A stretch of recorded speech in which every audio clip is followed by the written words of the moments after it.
Hello Anakapalli, welcome to part 3 series of Anakapalli వినాయకుళ్ళు. ఇంకా కొన్ని సరికొత్త వినాయకులు అయితే మీరు ఖచ్చితంగా మన ఊర్లో చూస్ చేయాలండి. సో ఇంకా ఏమాత్రం ఆలోచించకుండా వెళ్ళిపోదాం.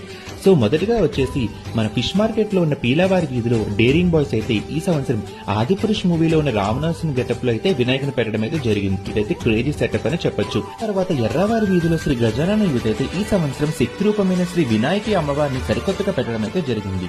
అమ్మవారి రూపంలోని వినాయకుని ఇక్కడ పెట్టడం జరిగింది.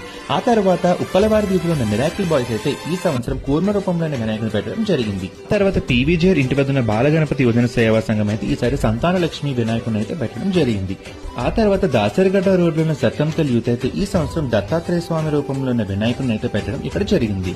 ఆ తర్వాత మన షణ్ముఖ స్వీట్స్ దగ్గర ఉన్న SBGCF యూత్ అయితే ఈ సంవత్సరం అర్జున రూపంలో ఉన్న వినాయకుని పెట్టడం అయితే జరిగింది.